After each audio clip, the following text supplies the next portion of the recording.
Assalamu alaikum dear students. Here the name of the topic is vectors in plane. Whenever the word plane comes, please keep it in your mind. Two dimensional thing. Plane के अंदर हमेशा हमें दो dimensions या दो lengths चाहिए होती हैं in order to explain completely a given particular thing.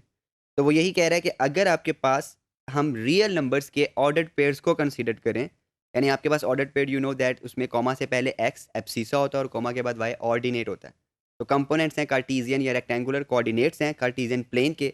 अगर हम इनका एक पूरा सेट इकट्ठा कर लें और उस सेट के अंदर ये सारे के सारे ऑर्डर्ड पेयर्स आएँ और वो ऑर्डर्ड पेयर्स जो से हैं एडिशंस के और मल्टीप्लिकेशन के कुछ पर्टिकुलर रूल्स को फॉलो करें, तो हमारे पास जो इस तरह बनने वाला सेट है उसे हम कहते हैं that is the set of vectors in R2।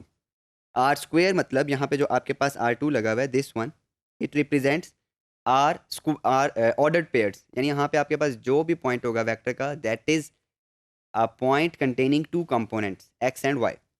और यहाँ पे जो एक्स एंड वाई दोनों हैं, आई टोल्ड यू कि इनको रेक्टेंगुलर या कार्टीजियन कोऑर्डिनेट्स या components of that given vector बोलेंगे।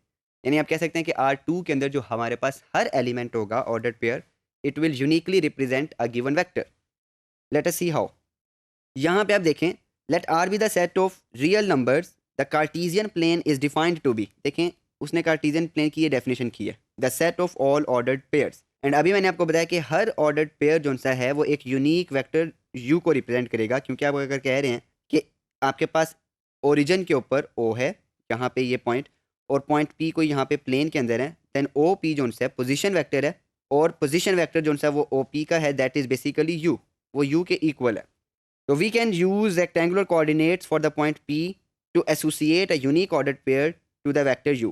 यानी अभी मैंने को जो आपको बात बताई है कि जो आपके पास पॉइंट P है इसके जो उनसे यूनिक कंपोनेंट्स हैं दो ऑर्डर्ड पेयर की फॉर्म में एक्स वाई, अगर आप उसको ओरिजिन के साथ उसका इनिशियल पॉइंट कंसिडर करें तो आपके पास जो ओ पी वैक्टर बनता है basically that is the position vector and that vector is unique. तो आप देखें कि आपके पास जो आर स्क्वायर्ड के अंदर हर ऑर्डर्ड पेयर है that represents a unique vector.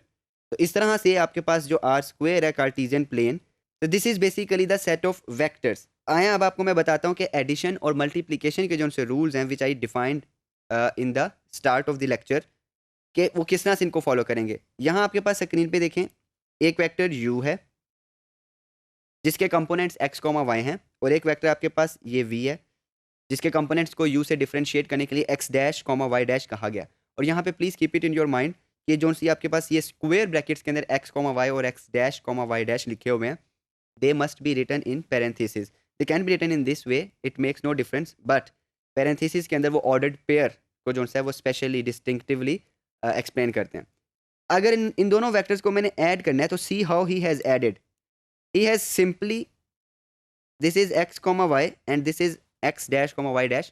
He has added the x component of u in the x component of v, x plus x dash, then comma he has added the y component of u into the or with y component of v। तो आप देखें respective components को अगर हम vectors के add up कर लें तो ये आपके पास वेक्टर्स की एडिशन है। और स्केलर मल्टीप्लिकेशन, यहाँ पे I am not here at this stage going to define two particular kinds of multiplications in the vectors। यहाँ पे जो जस्ट मल्टीप्लिकेशन का मतलब है वो स्केलर मल्टीप्लिकेशन है, and scalar multiplication you have been studying so many times ago कि आपके पास एक वेक्टर है या एक इंटीग्रल है या एक फंक्शन है या एक डेरिवेटिव है, तो आपके पास एक रियल नंबर कांस्टेंट अल्फा है, तो वो उस पर्टिकुलर वेक्टर इंटीग्रल या डिफरेंशियल के साथ मल्टीप्लाई हो जाता है। तो यहाँ पे भी आपके पास एक वेक्टर एक्स कॉमा वाई है और उसके साथ अगर कोई रियल नंबर अल्फा है तो उस अल्फा को हम उसके रिस्पेक्टिव कंपोनेंट्स के साथ हर कंपोनेंट के साथ मल्टीप्लाई कर देंगे। यानी आप देखें ए एक्स यानी alpha X comma then alpha Y. तो this is all about the vectors in a plane.